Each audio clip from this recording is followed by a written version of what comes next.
Welcome to the Football Historian Podcast. By all means, enjoy it. He will go right to the very top. Dos, tres, cuatro times. Here we go, Germans. I will turn these results round. All right, that's good manners. There's animosity, but there's no fight. If you can't beat them, join them. How do you make me feel sick if I look at you? No, I want to fight here. Don't drink, don't sleep with women, don't drive fast cars. Sometimes may be good, sometimes may be shit too! Hello, welcome to the Football Historian Podcast. We've got a big interview for you today. I hope you stick around and enjoy it. To start off, though, I've got a question from Elliot, who just said, tell us about John Beck. For some people, he might be a bit of a cult hero in terms of management in the 90s. For others, you may have never heard of him. I've got some facts and figures, which is why I've got my piece of paper in front of me, and I hope that you will enjoy the story of John Beck. So he's a bit of a mad manager, and to be honest, we could do a full episode on him, but as I said, here's some of his best tactics he used during his time as Cambridge boss. So all the players had to have a cold shower before the match, no matter the weather, no matter the time. One player, Steve Claridge, once cut inside from the wing to have a shot. Perfectly normal, you'd think, but no, he was subbed off within the first 20 minutes because it was against the game plan. Opposition dressing room thermostats, in the summer, they were cranked all the way up, in the winter, all the way down. He'd take a full under-18 team to every match he played away from home, with the sole purpose of cutting up the grass and ruining it for the opposition side. He'd also make sure that the opposition dugout at their home stadium for Cambridge was moved so far down the line they couldn't actually see the other side of the pitch, so in one half it was pretty much pointless the managers being there. He always put extra sugar in their vat of tea that was made for them before every game, and he'd instruct the groundsman to fill the pitch with as much sand as possible. This was so, in each corner, he'd have advertising boards with the word emblazoned across it of quality, and the job was for the players to play a quality pass to each corner of the pitch. The sand would then catch it in the floor so it wouldn't bounce, cross it in, score a header goal. He was a bit of a maverick, a bit of a nutter, but seeing the fact that within 4 years he took Cambridge from the 4th division to the semi-final of the playoffs to get into the inaugural Premier League season, it probably did work. He's an interesting man. There's lots more to learn about him. If you've got any time, go and have a look. Today's episode, though, is John Achterberg. It would always have been a massive honour for him to come in, but if I can tell you the fact, he's literally moving to Saudi Arabia tomorrow. Today is his birthday on the time of recording. For him to come in and spend the time he did with us was a massive honour, so I really hope you enjoy it. John Achterberg, if you don't know, grew up in Holland, played for a few Dutch sides, moved to Tranmere, became a cult hero there, became a goalkeeper coach where he then moved to Liverpool, spent 15 years until this summer, again at time of recording, he left under Jurgen Klopp. He got a big send-off at Anfield, and the move to Saudi Arabia is to play with Steven Gerrard's Al Ettifaq. It's, as I say, a massive honour for him to come in. Some really interesting stories, some candid stuff. He says even more on the Patreon special, the exclusive extra time section. Make sure you pay £1 to go listen to that. For now, though, enjoy the episode with John Achterberg. It's fantastic. Thank you. Hello, everyone. Welcome to the Football Historian Podcast. I am delighted to be joined by John Achterberg. Thank you very much for coming in the garage. Just so everyone knows at home, it's your birthday. You're going away tomorrow. You've had a very busy schedule, and me and Warren behind the camera are honoured that you've made time for us, so thank you so much. So I'll get it underway for you, and I just want to say, obviously, you had 11 years at Tranmere, and then you made an immediate move to Liverpool, where you've possibly been most well known as the goalkeeper coach. You started off in the reserve team, being a coach there, but how did it come about that Liverpool offered you the job?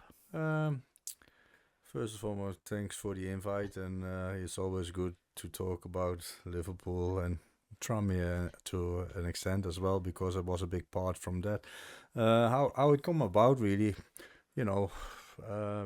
basically I always did coaching. I started in Holland when I was 24, really always thinking, okay, after football I want to be a coach.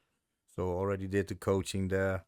Then from my time in Tranmere, I started doing some coaching, and then Tranmere really didn't want me to carry on because they thought it would be too intense. So I stopped then, like 4 years with no coaching, and then I started doing my local course I had one in Litherlands, one in North Wales, Flint Town, and then one in Birkenhead, where I had my own coaching schools to try and find new talent and help improve goalies, boys and girls, and and then obviously I started doing the academy at Tranmere, and doing my licenses while playing. So I probably was doing like 5 year everything, playing, coaching. In the last few years at Tranmere was player coach really with the first team, and then obviously 38. I did all my licenses, and I for my last goalkeeping license, I had the outfield A license already and goalkeeping A license. I had to look at a training session basically from a Premier League team. So sent some mails out to Liverpool and Everton at the time. They were the closest one, so no one really reacted, but I had a few coaches working for me, and one knew Billy Stewart, who was the reserve team goalie coach at the time, and he said, yeah, no problem, just come and watch with the reserves, and you'll be fine to come. So I went there to look, and then Safi Valero was watching the training, and he was the first team goalie coach. So then he asked me if I would want to come the next day to watch the first team, and so I said, yeah, of course, cool. And then I went there. I had a few questions for him, how he did things and how he saw different things and stuff. And, I thank both Billy Stewart and Zafi for the time. And that was it, really, to be honest. And, go back to Tranmere, finish my A license and, carry on playing as you do. And, I think it was probably January, February where Safi then sent me a message if he want to meet for a coffee, and I didn't see anything about it. I thought he just wanted to talk about goalkeepers really, and so I met him. He lived in West Kirby and I lived in Morton, so I went over and did a talk about goalkeepers and stuff, and then went home really, and nothing else. And then he invited me maybe a month or 2 months later again.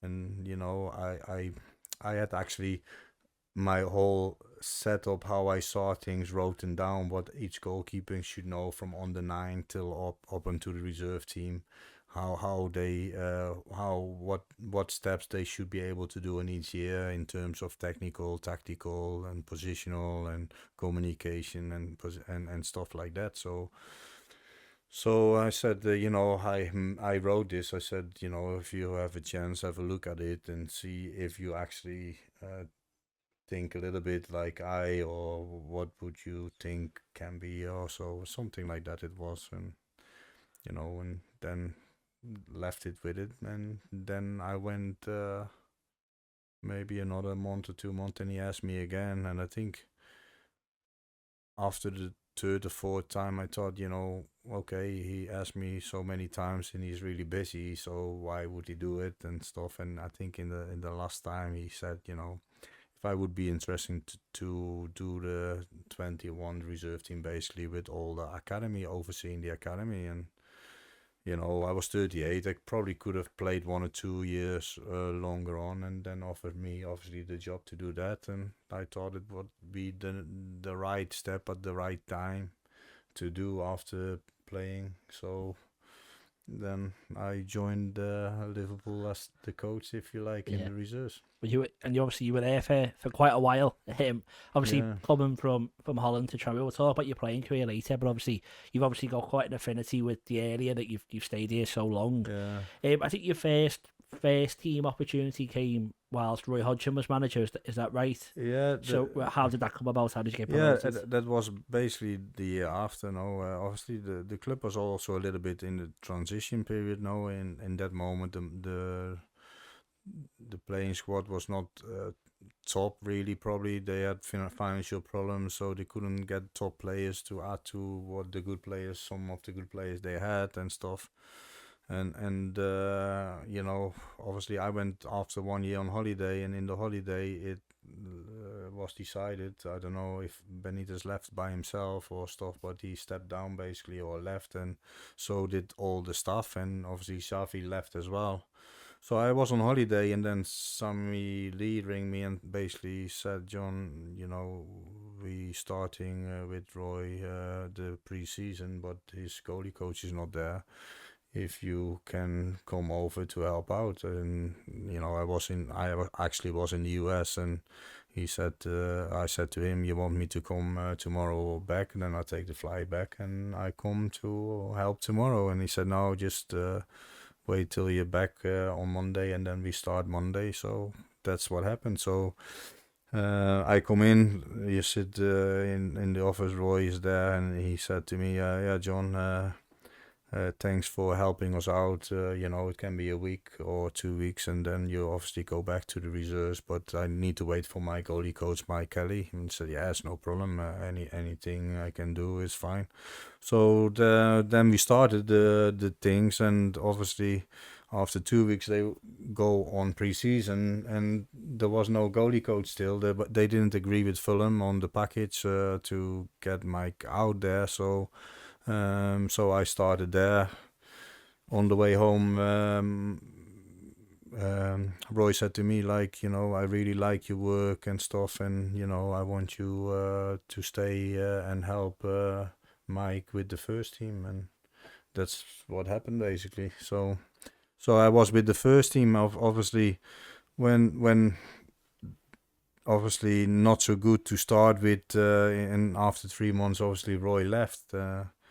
And I know Pep liked what I was doing, but obviously I was assistant, so I had to adapt to what Mike wanted as well. So I was doing really all the goalies and organize behind the scenes the things needed for the game.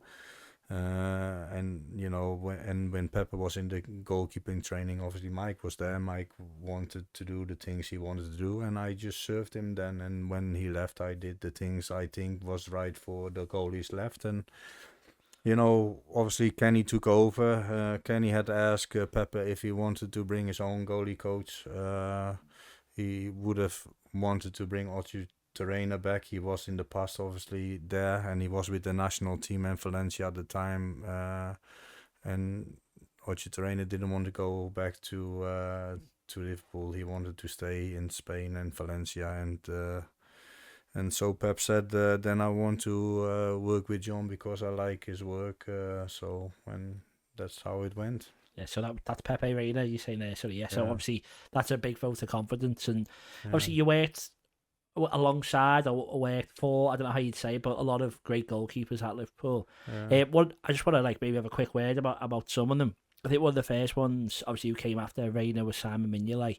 There's an interview I read about you before where you were kind of saying he needed to be more aggressive. So just the famous you holding the big body bags and pushing into the players, and there's all the stuff in the training where obviously they're going off for crosses. Is that something you enjoy, toughening up goalkeepers? And what was Simon Mignolet like to work with? If we talk about Simon, I think he was a top professional, and he was actually a better goalkeeper that he got credit for. And John Aldridge, I spoke this week, and he actually said the same. He was a really good shot stopper. Everyone said he was bad with his feet, and I think he improved a lot on his feet, but because he had a bad reputation, he never could be getting away from it. If you look at the playing with the feet situation, I think when he left us, he played for Belgium against England. And then I think he was clipping balls over players, over strikers, and passing balls in six, and then actually you could see that he was better. But the thing is, if you want to play out from the back, you need also the players around you to want to have the ball and making options and stuff as well. And he had, he probably could be more dominant and stuff. And we improved that fighting with the goalies. I think I did that on my own back, because I thought, there's so much aggression, and if you play like West Ham and Burnley, you need to be aggressive as a goalkeeper. So that's how you try to aggress, obviously, Simon. But any other goalies, we had the young goalies, I did the same one, because I all want them to prepare for this physicality. And, that is how you brain train and the goalie, but also make him learn how to handle these situations, to overcome not being bullied and conceding goals, really. So that was just one part of my exercises I did. And then if you look back, obviously the club put sometimes this kind of things out, and then you see other goalie coaches take it over and doing this kind of things as well. And it's all good because I have no secrets anyway. Well, that's good. Well, obviously after him was Loris Karius, and again he was a young goalkeeper. I'm sure you were excited to work with. Yeah. It feels harsh to mention the game in Kiev, but that is what his career kind of boiled down to at Liverpool.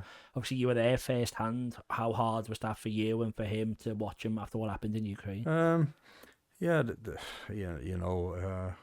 you as a goalie coach, you win together, you lose together. So if the goalie has a bad game, it feels that you have a bad game too. That's how it works. But you always have to stay calm and calm in your mind to the outside world as well. Obviously, you get a lot of criticism as well if the goalie doesn't play well, which you have to accept. You're working in the biggest club in the world, so you have to deal with the positive and the negative. And if you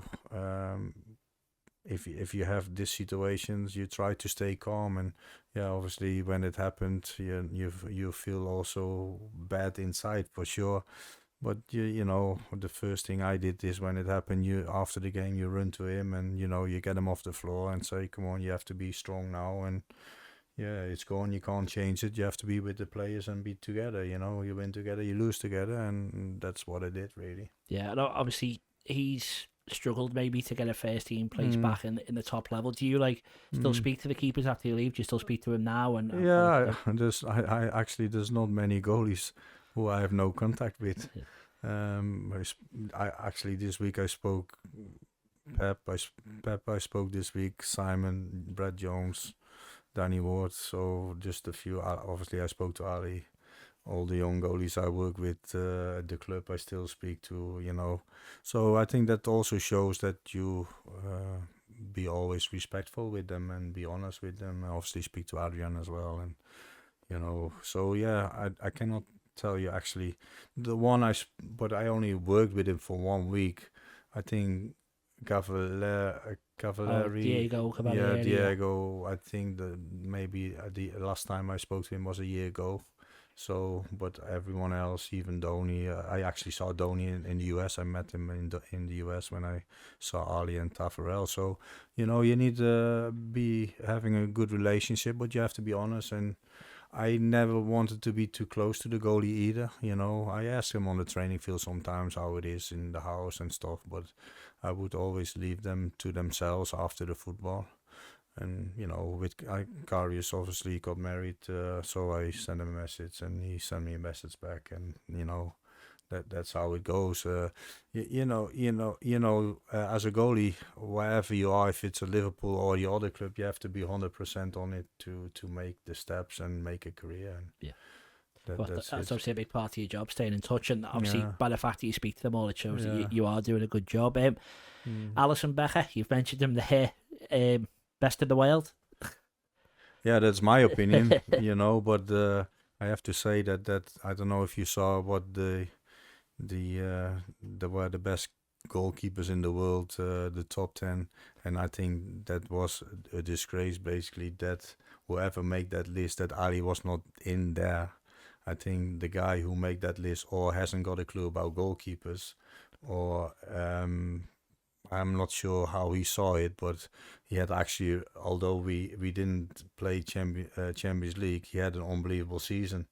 And we as a team didn't do too well, but he actually was unbelievable that year, and for the fact that it doesn't matter, you need to know your goalkeepers around, and he cannot be outside the top 5 in the world.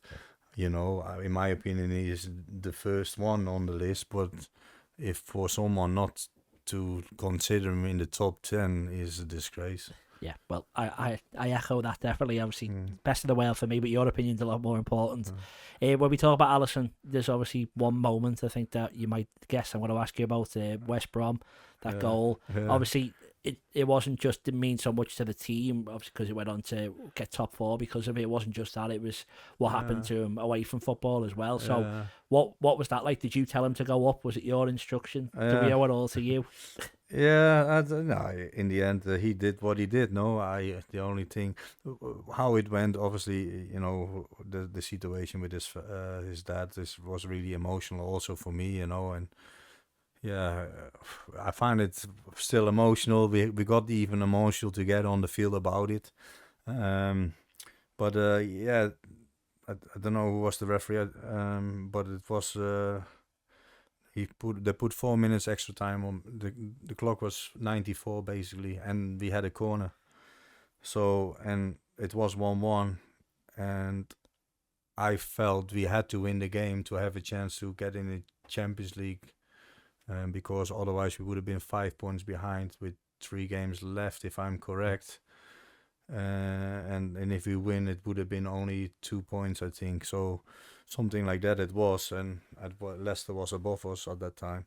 So yeah, I see it happen, and I see Ali standing on the box, and he was looking our way, and then I shouted, "Ali, get F in the box," and then he obviously run, and the rest is history. But all the credit goes for him, because obviously he made it happen. In the end, he scored. He gets the credit, and from that moment, the team did get a boost, because if we didn't win and then go Burnley away, and the team had not the right feeling, but from that moment, the whole atmosphere changed, and it gives everyone a boost. Also, the situation with Ali's dad and stuff, and yeah, it was really emotional for us on the field, but.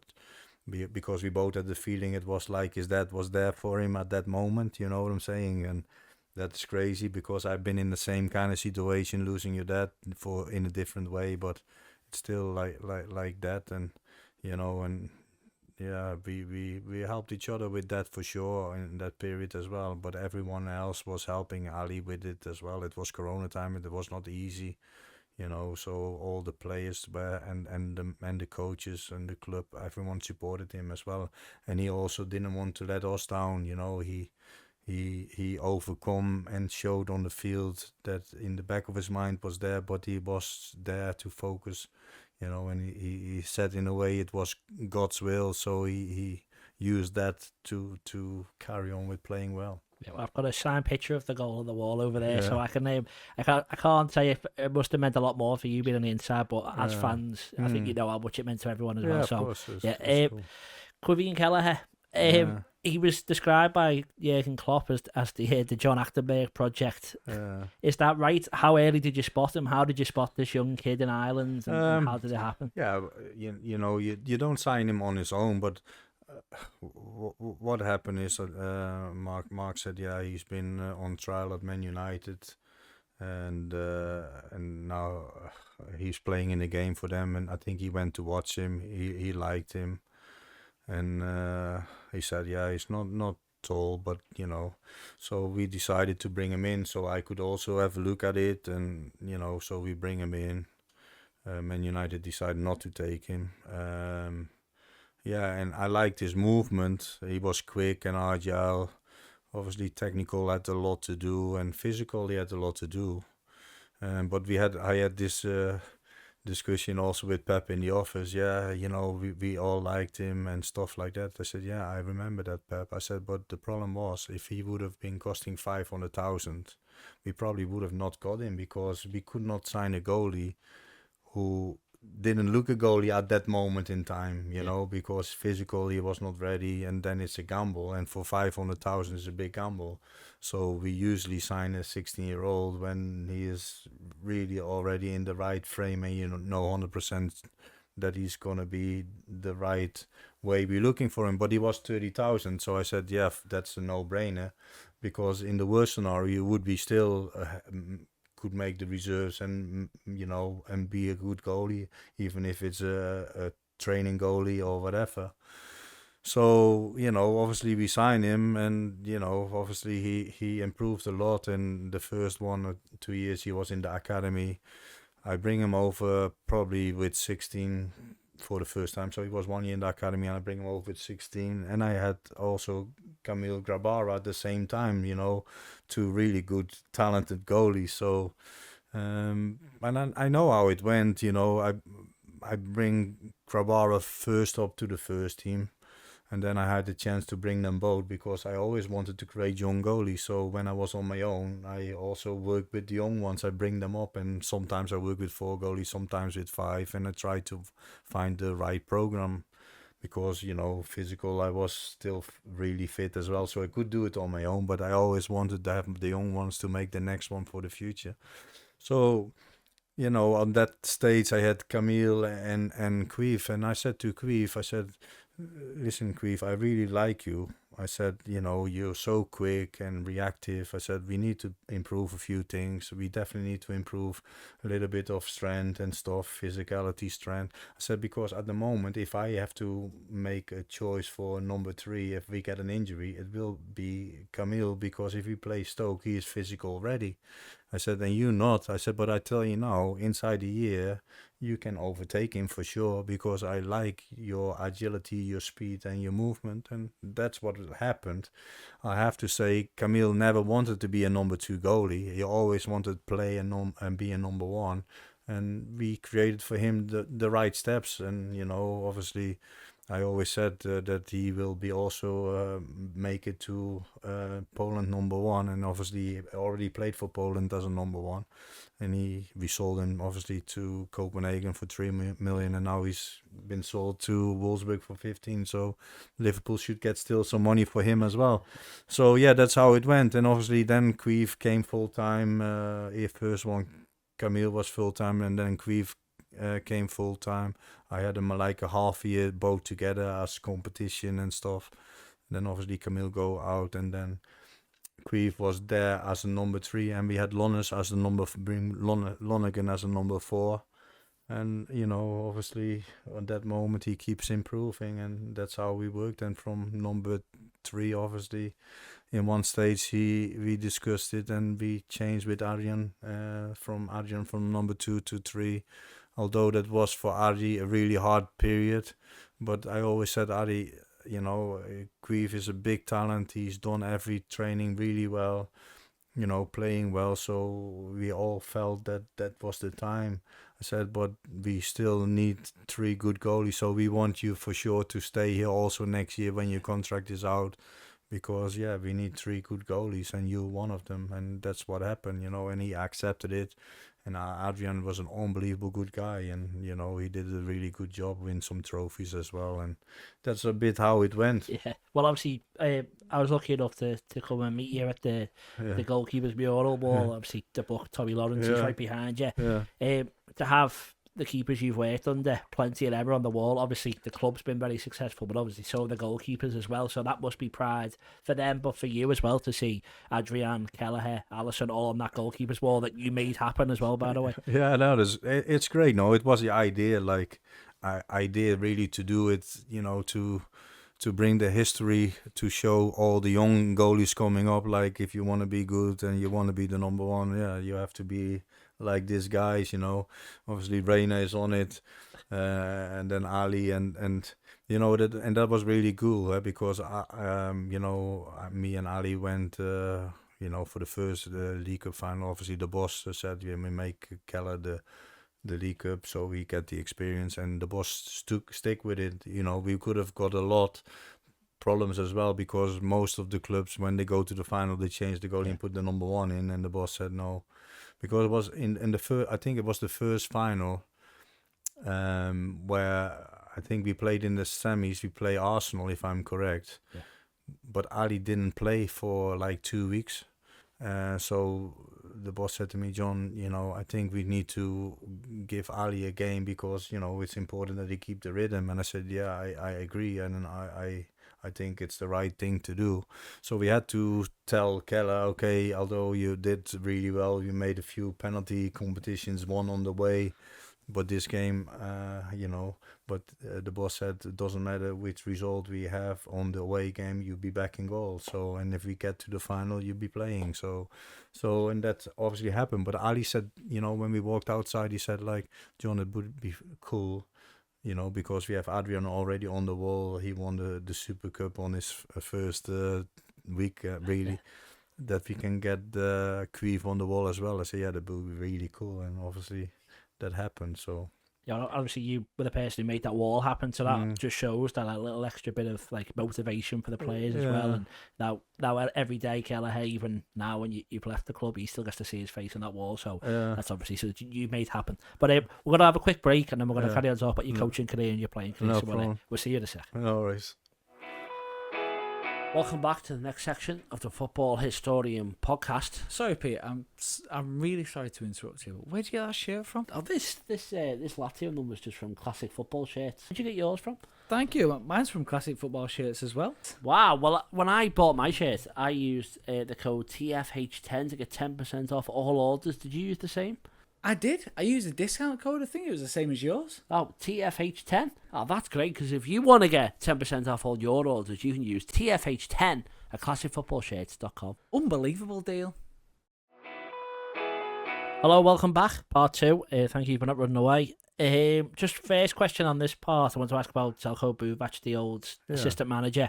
I saw in 2017 that apparently there was a bit of an argument between the two of you when Adam Lallana wasn't subbed on.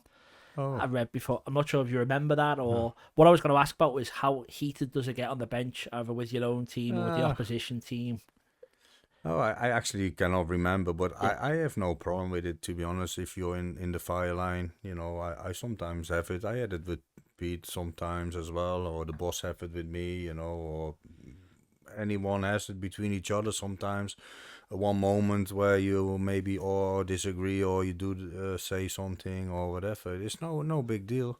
Obviously you always have to be aware that because everything is in the highlight, that it can come on to note, but there was nothing with it. I could actually got on really well with Željko, and obviously he is somewhere else now. I think he's technical manager in Russia somewhere. So, there was nothing in there really. But yeah, that's how people can react to it. No, it's the same with the boss and Mo in the end of the season, a small thing. And, you don't have to be always happy as long as you get all where you want to go, and that's winning the game, no? Yeah, I'm sure it's the same with the players on the pitch as it is with the coaches off it. Yeah. Well, talking about other coaches, in 2018, Jack Robinson arrived to work with you, and in 2021, Claudio Taffarel. There was some talk at that time that meant you were going, or you were getting like a demotion almost, but it then turned to be like a team, a goalkeeping coaching team. So whose idea was it, and were you worried about them coming in? I think there was never any talk about demotion or me leaving, really, to be honest. That's probably from the outside world, maybe more. The boss said, just take yourself an assistant because, you're getting older, to keep the level up. It's easy to have someone to help you serving balls. And so I've been looking around to see which young goalies were out, because I didn't want to bring a mate in, really. Just wanted to ask people about opinions, and then we bring Jack, really. That's what happened. Then obviously when Ali come, when the decision was to bring Taffarel, was obviously Ali's. Ali spoke first to the boss, and then the boss spoke to me, and then Ali spoke to me, and Ali said he always promised to work with Taffa together, and he wanted to bring him to Rome, but then obviously after his first contract already left to Liverpool, and then when he signed a new contract, obviously it came to the talks and stuff, and he was pretty clear, if it would not work, then Taffa would leave and stuff like that, and he was really honest, and it was really good, and obviously I'm in charge of it, so I need to make it work, and I make it work, and you respect Taffa for what it is, you respect Jack for what it is, and you define things and make it work, and it was really a good relationship, and I think it worked really well between the three. Yeah, well, obviously, you saw what happened on the pitch, and it obviously shows the growing influence of players that they can have that. But obviously, Pepe Reina had a similar situation before you joined. But I want to talk about penalties as well. At time of recording, Jordan Pickford's water bottle's just been shown where he had stand still, dive left, hold.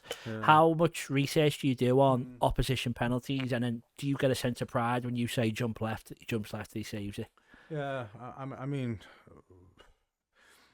I've been doing this obviously for a long time, and I was probably pretty early with it, to be honest. I'm not sure if there was many clubs did it in the start. I've been here obviously 15 years, so I was doing it as soon as I went. I actually did it in Tranmere already, but then I had to look for them myself. At Tranmere, I went to all the you had like every division, they had like a video thing where you could log in and look at the games and the highlights from the game. So I went through all the opponents we had to face and then tried to find the penalty takers, so I knew what was gonna happen and what they did. So when I went to Liverpool, obviously I wanted the same, and I spoke to the analysts, I need this and that, and I want to do this and that. And then obviously after maybe 1 or 2 years, James Friends, who was with the first team, and he's basically in charge of the set plays when he came. And he's basically been full-time ever since with me on penalties, and we make the goalkeeping meeting. And he's unbelievable in his job. I think he's one of the best, finding everything and knowing everything. And then obviously we make a goalkeeping meeting between ourselves for every game to help the goalies to improve and be ready for what can happen in the game. On the penalty side, we made it better and better, of course. He is in charge of that in terms of get all the data, and then we discuss it with the goalie coaches and with the keepers, and then we make decisions. And obviously, there's still some obvious penalty takers, but obviously all clubs know now as well that there is more research done, and they all making more changes. Then, obviously every club or big club has this now. I can tell you now that the moment I think our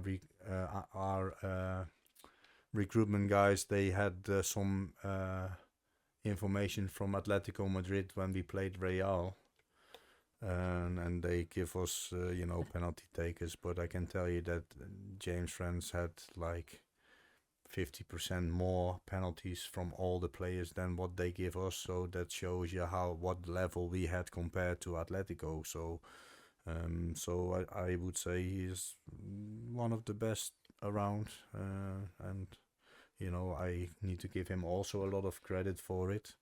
But obviously the idea to make it happen was my idea, but I was really front for how can we improve. But sometimes you ask the goalies, what do you think can we do better for the meeting? We make no crazy long meeting, it's like 20 minutes, but then you look at the set plays, penalties, free kicks, how we can play from the back, how to counter, what the strikers will do, what the opponent does, what is their way of play, and and then you try and make some training sessions for them to brain train the goalie for what will happen in the game. So the penalties is one side, but we do it in a different way. We don't send the water bottle out to tell the whole world what we're doing and stuff. So well, like that. I think Ben Foster said that Mo Salah went up to him at the end of the game and said, if I'd have took a penalty, which way would you have gone? It was obviously, you maybe not work with them as much, but do you try and help the strikers as well, what they might do, or do you not get involved? We give the strikers information on the opponent goalies. We show them opponent goalies with penalties. We help them sometimes to discuss things. We did it with Millie. Obviously, he was the penalty taker before with Stevie G. Before, we give the information what goalies did and how they did things to make it easy. And Stevie would always. We had for Stevie always the penalties, so he could watch the goalie, and we have it for all the penalty takers. They can watch the goalie. We have always the number 1 and number 2 goalie ready, so if there would be change, they can watch the number 2 goalie as well. Suarez wanted to watch always the goalie for when he takes free kicks, so we have free kicks where the other goalie is in. So we're helping the players on that side too. That is also a part what can help. But we have a lot of analysts who do very good work, and Liverpool had really good guys in that positioning, really. Yeah. Okay, well, I want to ask you as well about like 3rd and 4th choice goalkeepers. I think it's thought of as the easiest job in football because you just go to train and get paid loads of money to do nothing. I'm sure you'll tell me that's not right, but like players like Andy Lonergan, who never played a minute of competitive football to Liverpool, how important is he to you as a goalkeeper coach and to the club that fans might not realise? Oh, I mean, obviously in the wage structure, it's always number one. Well, it should be that number one get paid the most, and number two a bit less, number three a bit less. That's how it should, and it should be like gradual, but not always it happens like that because I think Andy Lonergan was on a lot more money than Keller, who was the number three, because he is a young boy in the club. They tend to give him a bit less money than you take someone from outside. But everyone knows his place. That's the most important thing, you know. I've been always pretty clear. Even the situation that was not that easy, you know, when we had Simon and Loris competing for one place, and then we had Danny Ward. Don't forget, he was a really good goalie. Sold him for 12 million to Leicester. But for me, he was as good as them too. You know, he played the 2 games in the end of the season. I think it was Bournemouth away and Swansea away, I think. And he done really well, to be fair, as well.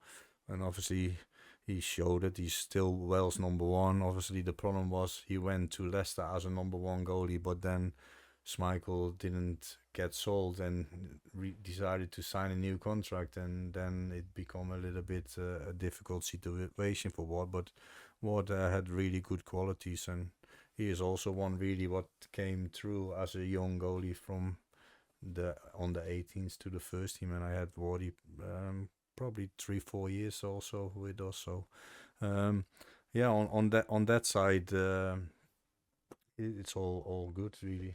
Yeah, but obviously you need them in like the 11-a-side matches and training and stuff. Is that what they're most important for? Because I think like Tom Heaton's at England, and they were saying they wanted him so they could have 2 11-a-side games. The thing is, we find the right balance for each, you know, like so if Ali had played the game, the next day is normally on a recovery day, so all the 3 main goalies are the most experienced ones, so they have a normal training, so all they will join the team training, for instance. So number 4 is as important as number 3 and 2, because one is injured, the next one moves up, you know.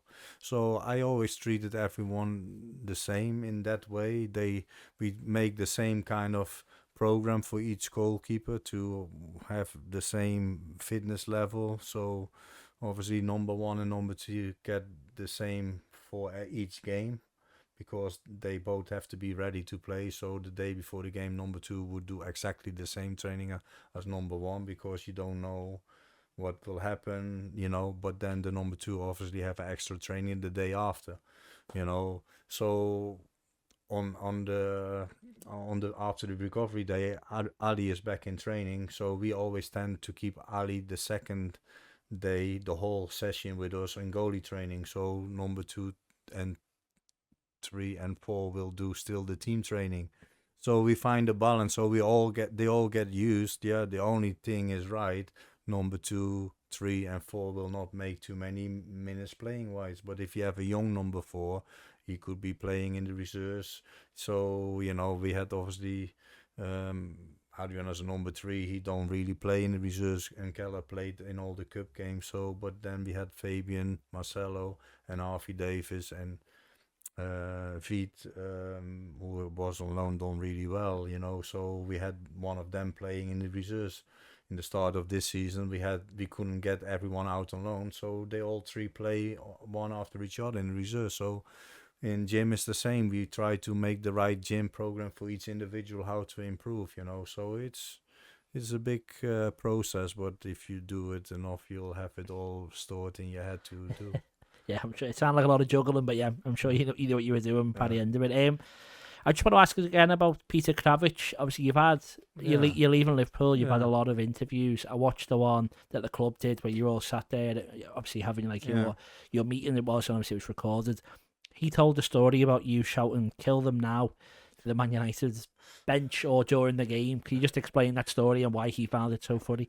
Yeah, it was a bad language a little bit, really, because yeah, it was like Man United, obviously Van Gaal and was the manager. So, obviously we're a little bit Dutch, but it's more like Liverpool, Man United. That feeling you always have anyway. So, but nowadays, really for us, everyone is really like, you have the Derby, you have Chelsea, you have Man City, you have Arsenal, you have Chelsea. So they're all big rivalries in the end now. So, but if you play for Liverpool, you want to win every game. So you get a little bit uptight with anyone. But Man United is obviously one of the biggest rivalries. So, and then obviously we getting in a better period really with Liverpool with good players, and I think it was Coutinho and all that period it was. So yeah, we were 1-0 up. I think it was the Europa League, and or 2-0 probably. It was our home, and then I think one of our players go 1v1, and I jumped up. I said, "Go on, kill them effers, kill them now." And then obviously it was loud because the benches were still close together. It was the rebuild was not done. So Van Gaal stepped up and he was turning his head and he's looking behind. And that was obviously me and Pete. He could not stop laughing. So we had a lot of funny moments on that as well. Because although you're a goalie coach, but you still have pressure on you work for Liverpool, you expect to win everything. So when we winning or scoring, like the celebrations is always a bit of a release from the pressure. That's how it was with me, and I had some funny celebrations, if you like, but one was really expensive when I got the Newcastle.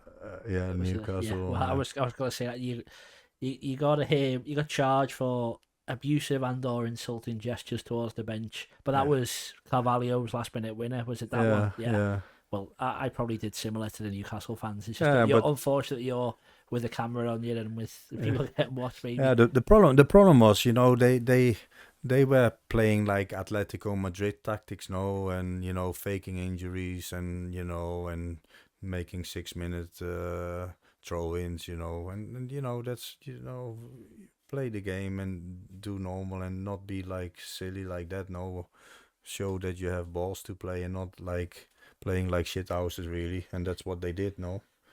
Try to kill the rhythm and then, but the referees are the main as well. They all let it happen, and they should deal with that better. But obviously they don't get instructed very well, I think, in them situations. So, but yeah, we have a big issue with them anyway, I would say. Maybe not going to it too much, but I think a certain assistant manager there as well has quite a reputation of having too much to say for himself. But I don't want you to get into trouble again. No, I mean, what happened? Obviously, we scored in the last minute, and because all the frustration, and they were fighting a little bit because they reacted to the boss as well, and I jumped up and celebrating, but it was more that way because we scored that way, and then. Yeah, I thought the fitness guy threw the water bottle our side first, and then I reacted off that. But you can have that discussion, but I just put my 2 middle fingers up and told them where to go, and obviously got charged because I was on the field. So, but still good though, wasn't it? Yeah, it was really expensive, but I would have done it again probably because you feel like that they are cheating the game and no one reacted to it. Yeah, well, I was there as well. I think Joe Linton spent most of the second half on the floor, I seem to remember. But yeah, we'll move on. I want to just finally talk about Jurgen Klopp and your Liverpool career. Obviously, I can't put into words how much he means to me as a Liverpool fan, I'm sure. Not only as a fan, as a friend, as a colleague. Yeah. Just first of all, before we go into you leaving, how much does Jurgen Klopp mean to you?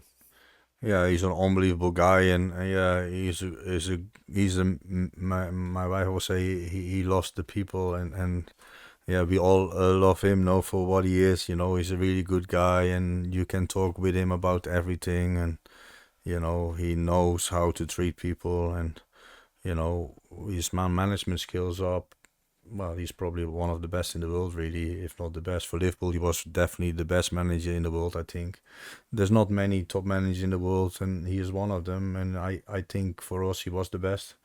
And, it's a big to fill his place, and I hope Arne Slot will do well. And he has a really good reputation in Holland and done well with Feyenoord AZ and play attacking football. And I think people say in Holland that he's probably the best manager in the last 30 years in Holland. So that's a good sign if people in Holland say that.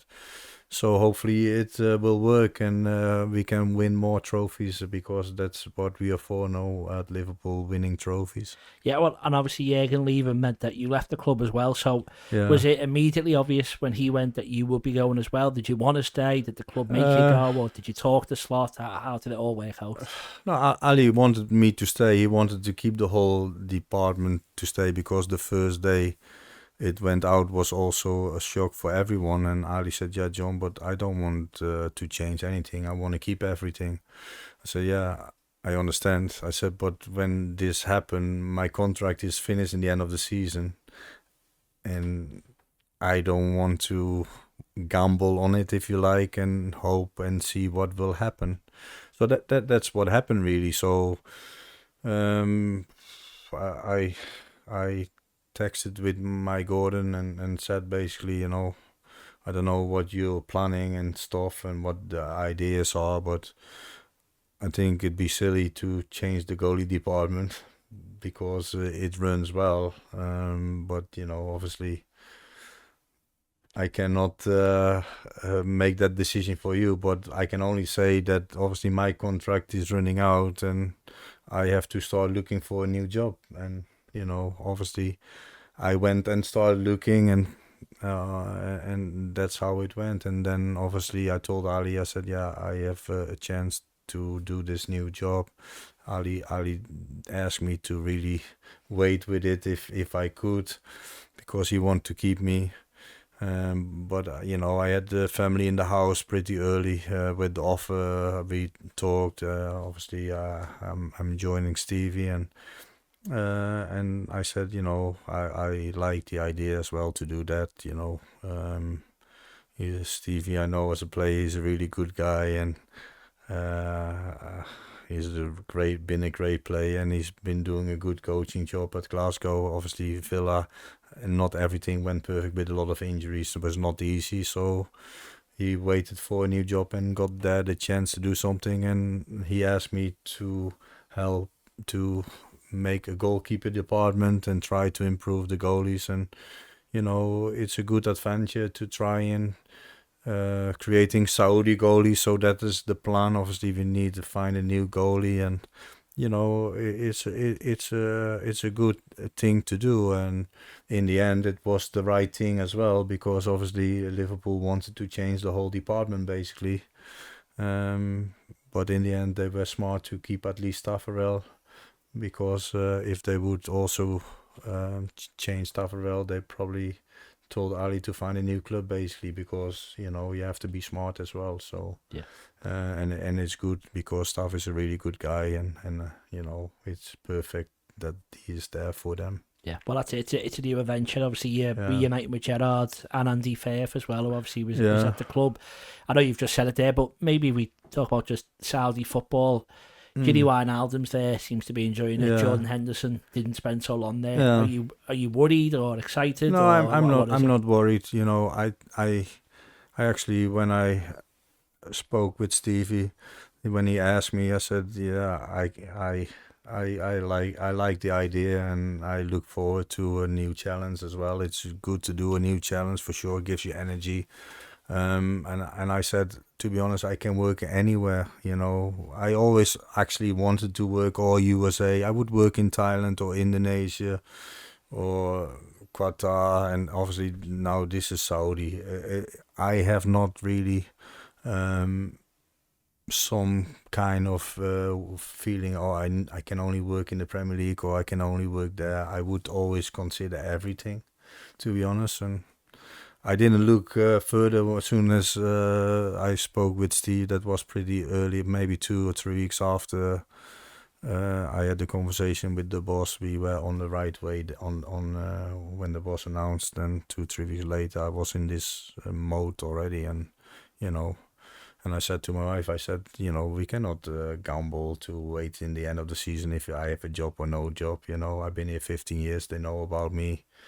They can know what they want. So all is good. I leave on the front door. I had the best time in my life for sure. And at Liverpool, it's in my heart. But the family as well. My kids are diehard Reds, and they find it really difficult because they were only 4 and 6 when I joined them, and they've been nearly every game all the time, and hopefully they can still watch a few games, because obviously we have no season tickets now. It's not going to be that easy to get to the game. So, but yeah, we will keep following it, and for sure we will watch with the staff in Saudi the games from Liverpool and stay up to date with it, and hopefully they really do well and winning more trophies, because we all Reds, we all want them to win, and we want all that Liverpool stays on the top of the trophies in the UK. That's for sure. Well, yeah, fingers crossed. Well, we'll have another quick break, and I want to talk about your Tranmere career. But thank you very much. No worries. Hi, I'm Warren, the producer for the Football Historian podcast, and we're here today to talk to you about the Patreon subscription. Yes, so for just £1 a month for the first 100 people, there's a lot of benefits that you get, and I think £1 is a terrific deal. Pittance, yes, £1 only, and you get early access, which means at least 24 hours before everyone else gets the episode, you get to watch it. There's also an extra section, we call it the Football Historian Podcast Extra Time, and we ask all the questions to the guests that no one else gets to see unless you're a patron. And on top of that, you're the ones who get to ask the questions. You send them in, we tell you which guest is going to be coming and sitting in this chair, you ask them, we record it, you get to watch it, no one else does. On top of that, we do a monthly special. We did one last night. It was a quiz, you were there. Yeah, bedlam and great content. Yeah, so hopefully you can watch that. As I said, we've got a round on Linvoy Primus or Lionel Messi. We've done mastermind stuff, all that. That's going to happen every month. The bigger this grows, we're going to do it even more regularly. Hopefully it'll be once a week. But we need your support. So to do that, £1 a month for the first 100 people. Your early support will be rewarded. From then on, it's £3 a month if you want to support us. If you want to pay £5 a month, you get all that we've just mentioned, but you get a poster. Warren will sign it, I'll sign it, all the lads. We'll get a few of the guests to do it as well. We'll send that out to you, and then for £10 a month you get all that, the poster, all the early access, and you get a free copy of any of my books. So I've done one on Billy Liddell, Crossing the Park, Tommy Lawrence. They're all worth at least £20. For just £10 you get a copy of the book, all the stuff we've already mentioned. We'd really appreciate your support. We cannot do this without you. This really is a passion project, and anything people can put into it goes straight back into it. We don't take a wage. We're doing this for free. We're doing this because we enjoy what we do. That's it. It all makes the content better. And I say from just £1 a month, you can make our dreams come true. Thanks for the support. Enjoy the rest of the episode. Hello, welcome back. We're going to talk about Tranmere now. Well, I'll tell you what, we'll start earlier. So you're playing days before Tranmere. So you started with, you might have to, I apologise for my pronunciation, I'm not saying it right, NAC Breda and FC Eindhoven. Is that all right? I started actually in Utrecht because in my hometown I started as I was like in my local team. I was 14 years when I played in the first team, and then Utrecht had no youth system, so they can only sign players for like on the 18s if you like. So with 16 and playing 2 years in the first team at my local team, I went to Utrecht for a trial for the under 18s, and they signed me. So I had 2 years in the 18s, few bad injuries. Then the third year I was in the reserves, and then I was 3 years the number 2 goalie behind obviously Van Edo was the number 1 goalie. So I didn't play actually. I didn't make my league debut, but obviously I was 3 years every game on the bench. We played in Europe against Madrid and Sturm Graz in the UEFA Cup. It was at the time. So yeah, 3 years Utrecht. Then I got released, and then I went to NEC Breda, where I make my debut the same year, I think, when I started. Away to Groningen. Suarez was not there yet, I think, but we drew 0-0, clean sheet, second half, and then I made in the end of the season two more games I played in the end of the season. One was Heerenveen at home, we lost 3-2, and the other one was PSV away. Sorry, when we played Groningen 0-0, I came in the team, and then on the Tuesday we played the semi-final against Feyenoord for the cup. We lost that one 3-0. That was at home, and then obviously in the end of the season I play Heerenveen and PSV. PSV had Ronaldo in the team then, and he was on 28 goals, and he said, "Oh yeah, I will want to go for 30 goals." We won 4-2. But he did score the 2 goals. But yeah, so I played there like 15 games. The following year, they started as the first goalie because the other one was injured.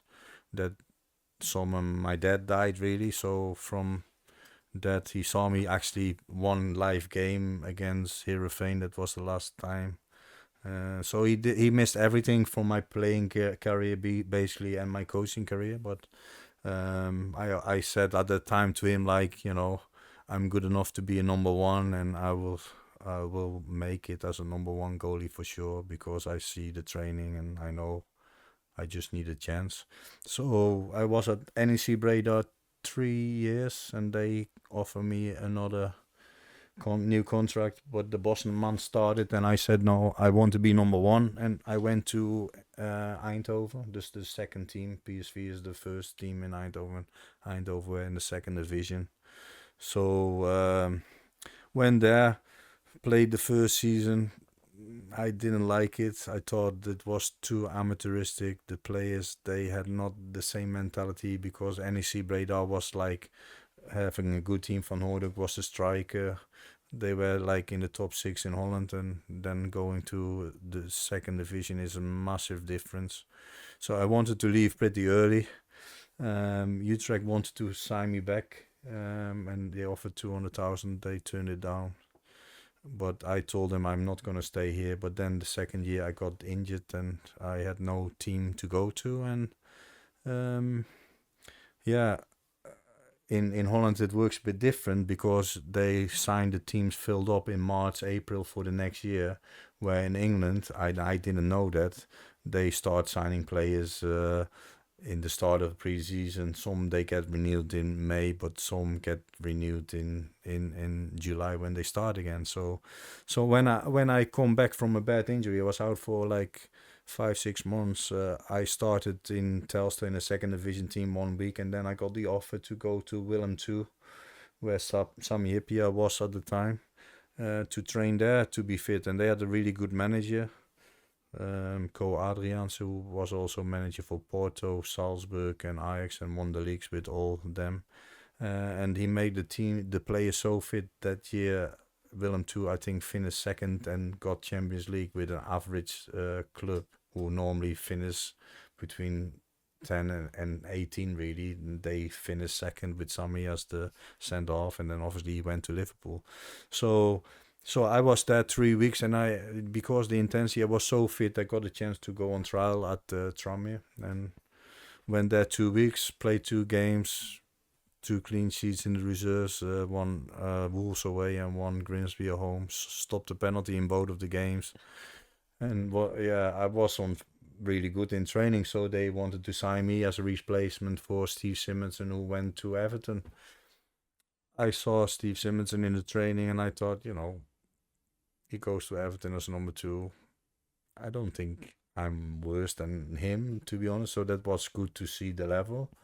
And, you know, obviously Aldo wanted to sign me, and you know, I went to Tranmere basically. Yeah, well, that's quite a big move though, from Holland to Netherlands to Tranmere. So was that the first English club that was interested? Is it because it was English football you wanted to go? Or there was always a dream to play in England, but you never think that will happen. But there was no chance to find a club in Holland, because all the clubs, and with my injury, all the clubs were sorted for goalie. So I needed to find somewhere or go to an amateur team in Holland and sign up. And you know, the agents, I think it was Dave Speedy with Van Buurik, Dutch agent, and Dave Philpotts, they make this trial, and you know, obviously end up being there 11 years. Yeah, well, it was, as you say, a big relationship that you built. It was a Danny Coyne injury I've got here that paved the way for your first team opportunity. Is that true, or did you sign as first choice? Danny was there as well. Yeah,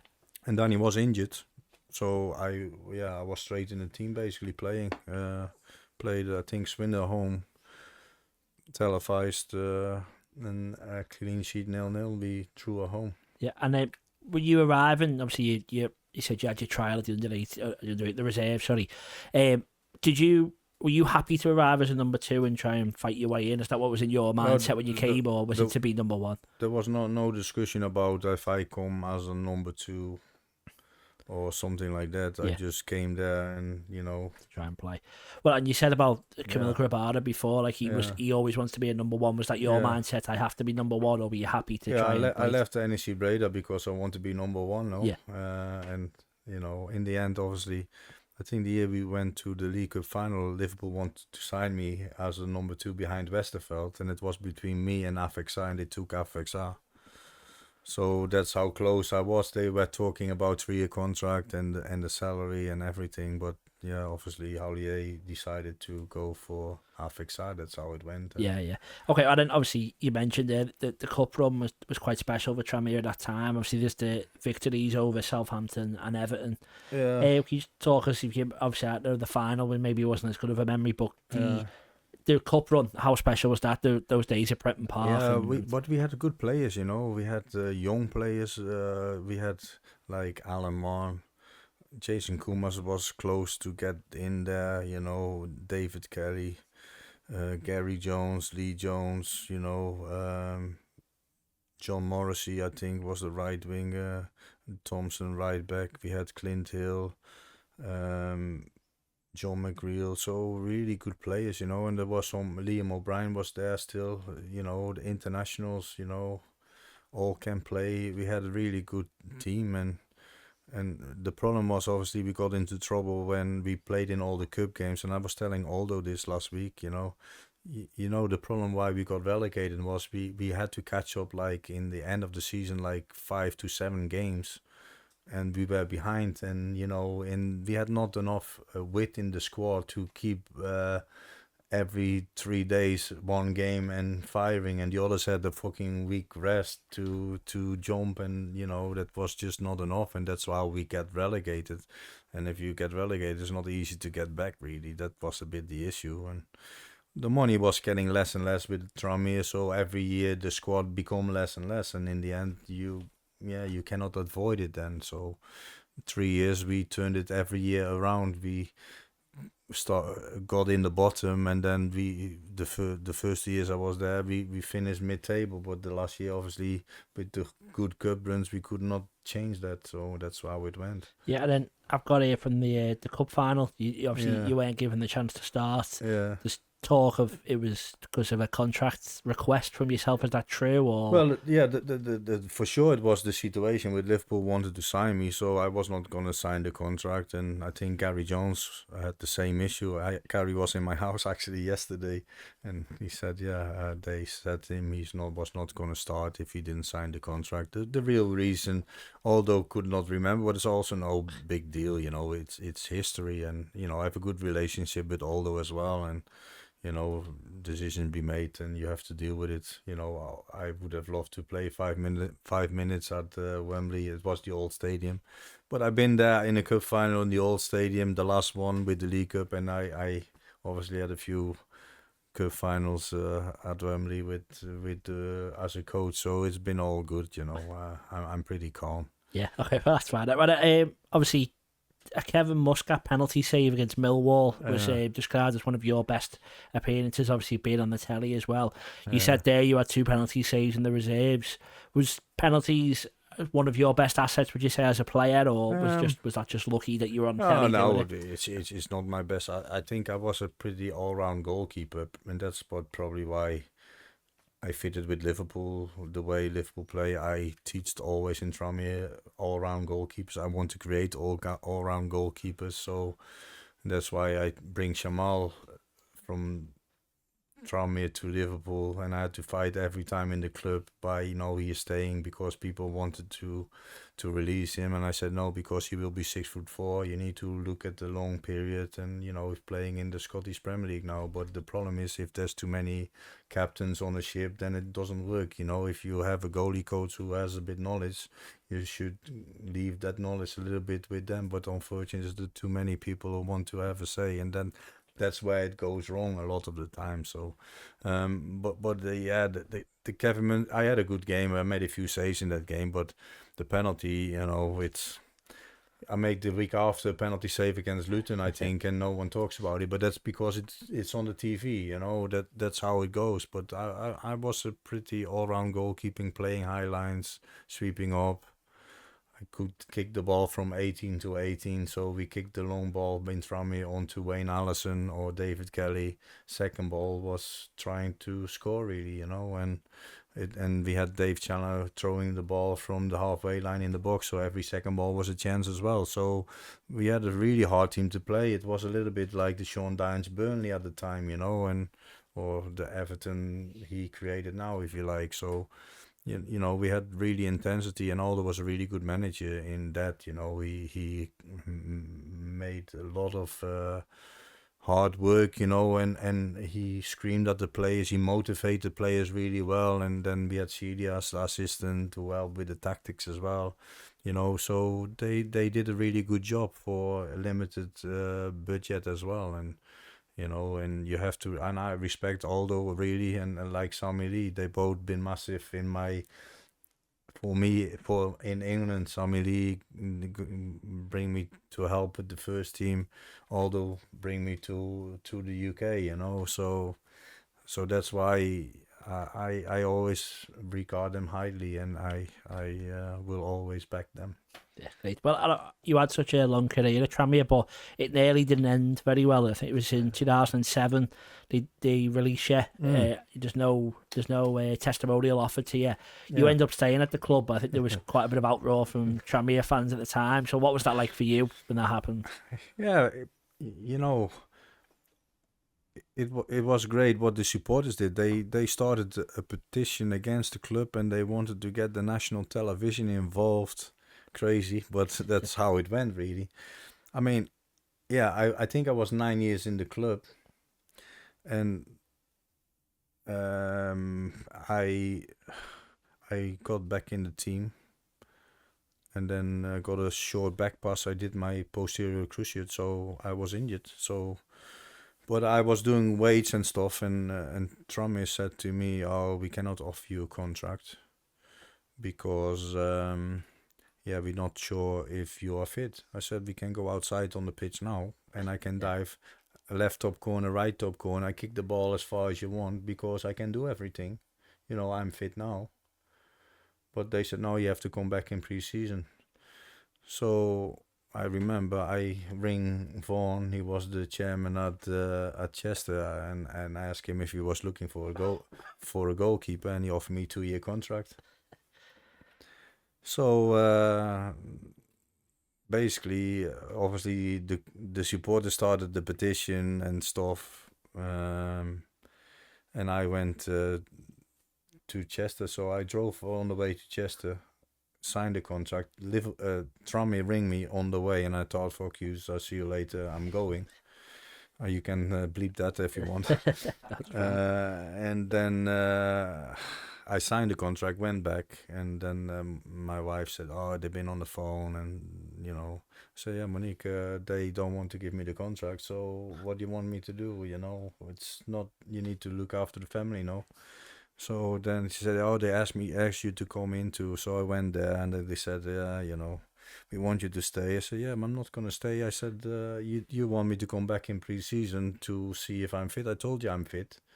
And I wanted to show, and you said no. So, I have to look after the family. So I signed there 2 years. So if you want to change it, then you have to ring Chester. I said, "But there's one thing." I said, "I'll get the testimonial in it as well." Yeah. Because I deserve it, because I've been here 11 years then if I signed 2 years.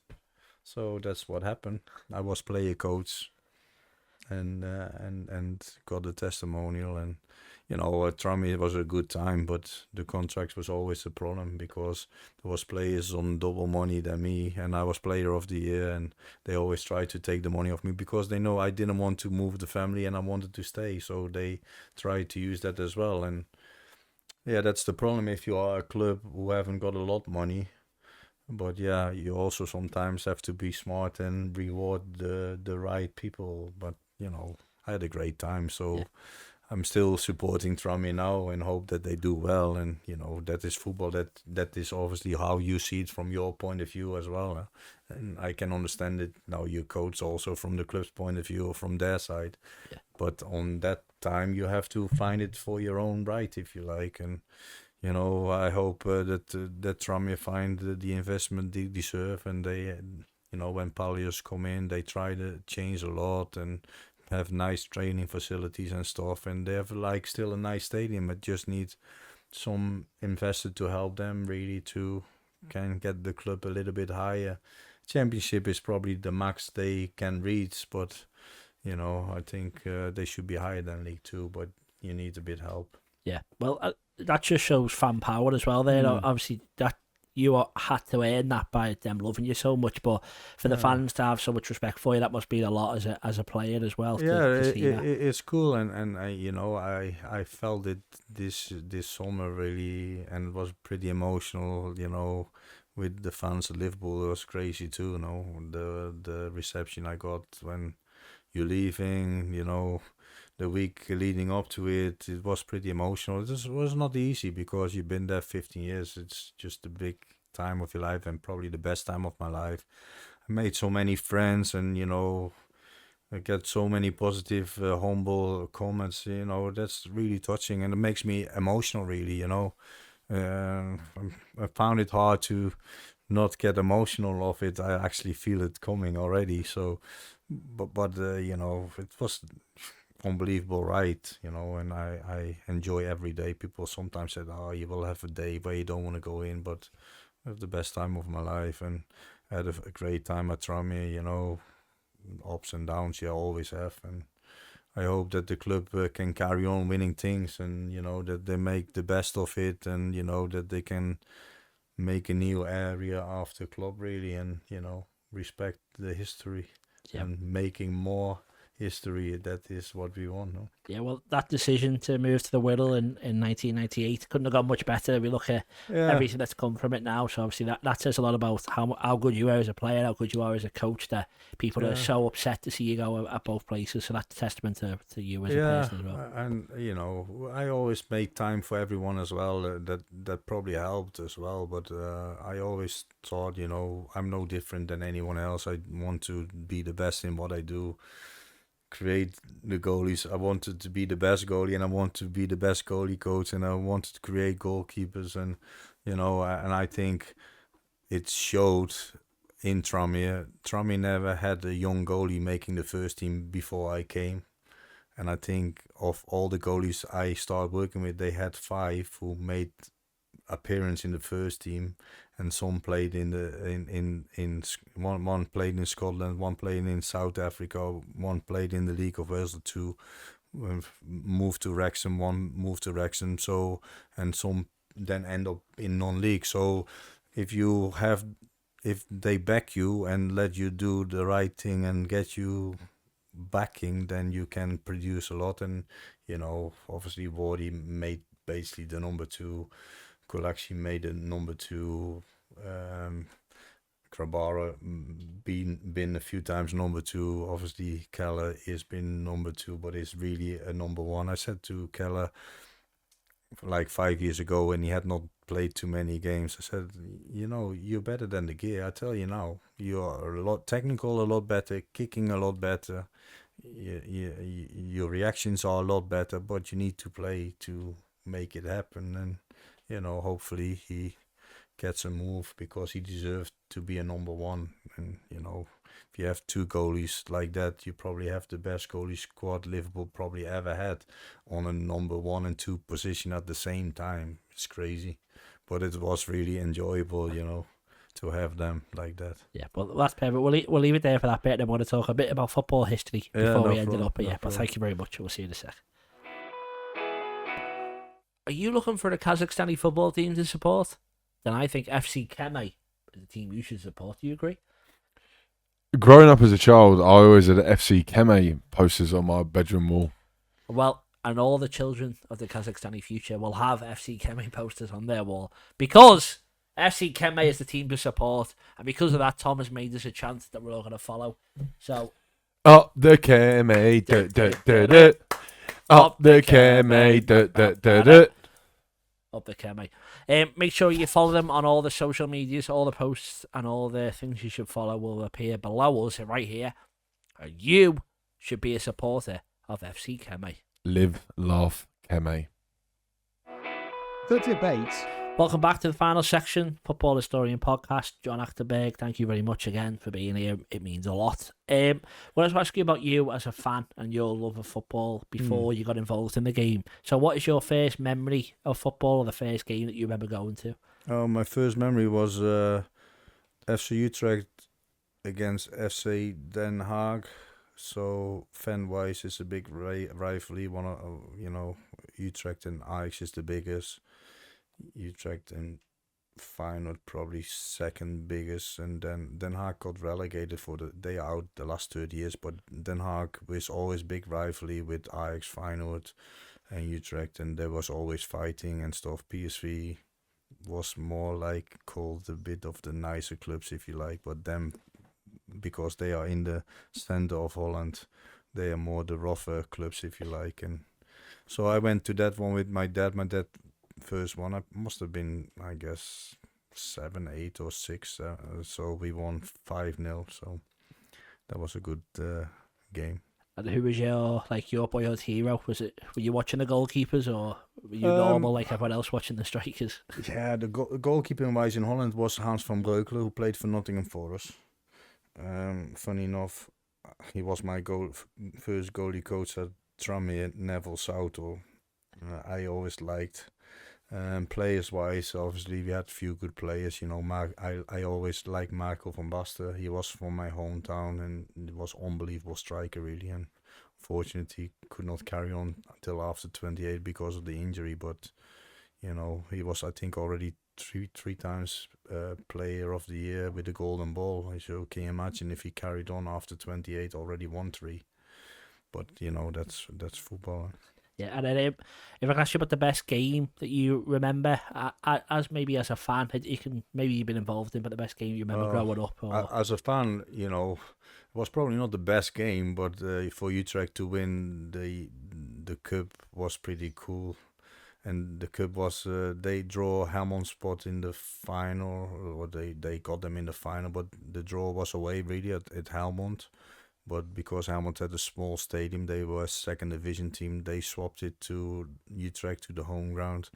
But the goal was not, the game was not going that well. But in the 88 minute, John van Loon, the striker, he was 199. He played for Ajax and Anderlecht and the national team a little bit as a sub striker.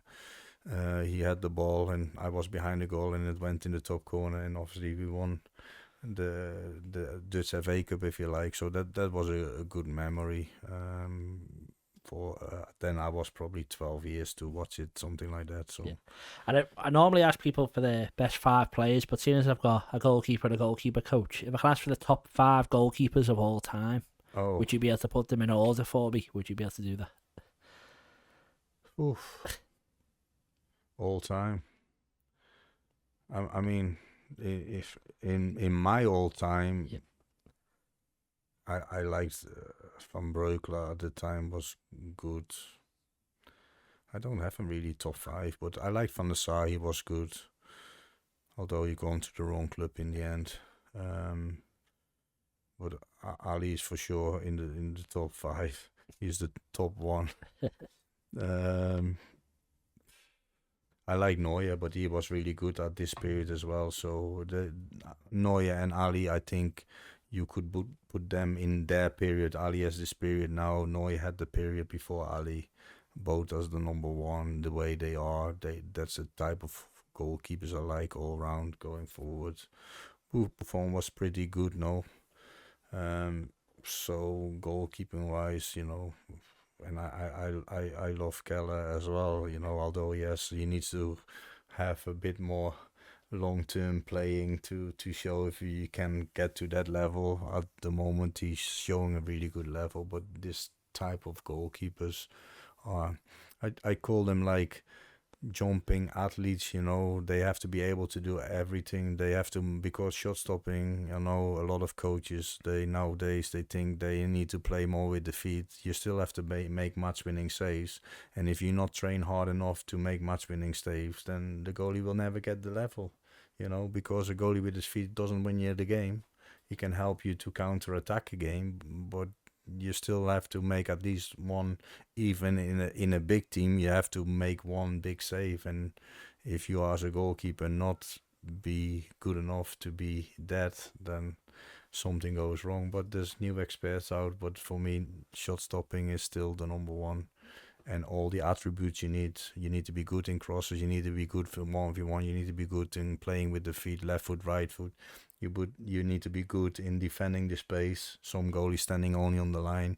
If you are an all-round goalkeeper, you can defend the space if the team plays a high line.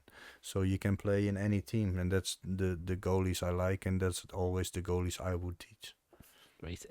Who was the first name he said there, sorry, before Van der Sar? Van Breukelen was the Dutch one. Who says he played for? He played Nottingham Forest. No, so that was the PSV. He won the Euros in '88 with Holland. Right. Okay. But you know, Neville. It wasn't in the time of Neville Southall as well, really, to be honest. So there's plenty of good names there. You know, you had the Belgian goalie. Paf was a good for Bayern, no, but.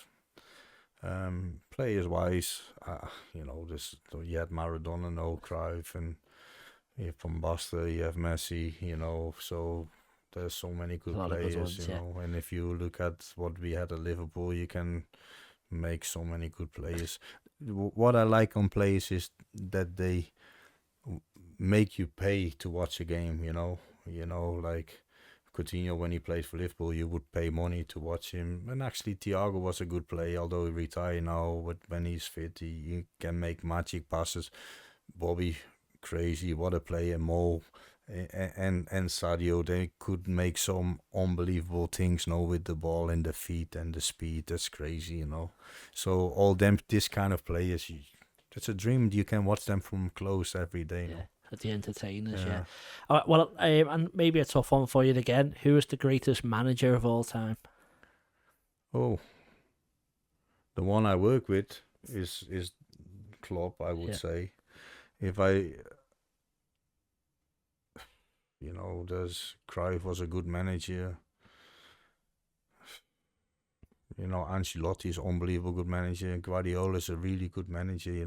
So you go from this area, then I put them all together. Guardiola always refer back to Cruyff. Koeman also no. So Cruyff has been really a trendsetter for the future, I think, for football. But the boss says Saki was also really good. No, so you have a few good ones, but it's not easy to get one. Hopefully Slot can be the next one, and that's in his hands to make that happen. And we hope as Liverpool fan that he will do it. Yeah, perfect. Well, now we're going to settle some debates. The debate. So the first one I'll ask you is Gerrard, Lampard or Scholes? If you could put them in a 1, 2, 3 as well for me. There's only one number one in that. That's fucking clear. No, it's Stevie for sure. He had everything, and the other, Lampard scored probably more goals than Scholes. Let them decide between them two. I don't care. Stevie is on the top, and that's all that matters.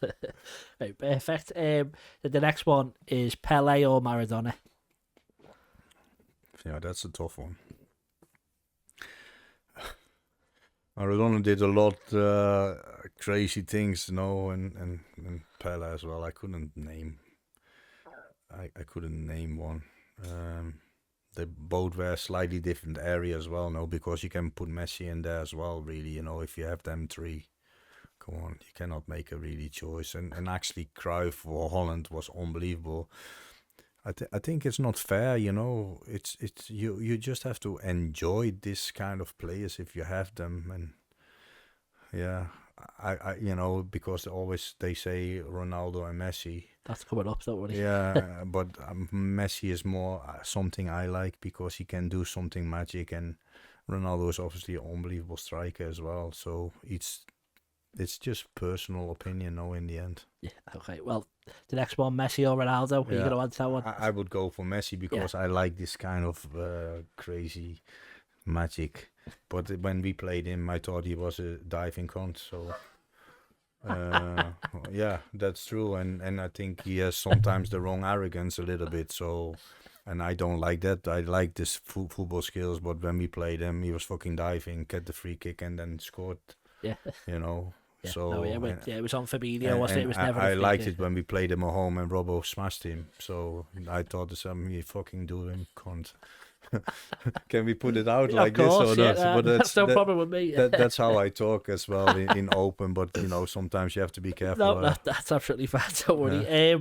Well, the next one I'm going to ask then is, if Messi and Ronaldo are the greatest players of the last 20, 25 years, who do you reckon is the third best behind them? And I tell you, that is also wrong, and that's where it's corrupt. Ali not being in the top 10, and then Mo, that year, he was unbelievable, and Messi and Ronaldo were nowhere near him, and it still goes to Messi. That's a scandal. Yeah. Because Mo was the best player at that season to win that top trophy. So would you say he was the best of the third best behind them of the last 20 years as well? Yeah, in this period he was unbelievable as well. But you know, Suarez was crazy good as well, no? Yeah. And Bobby and Sadio, you know, I don't want to discredit anyone. They were so good and they helped us so much.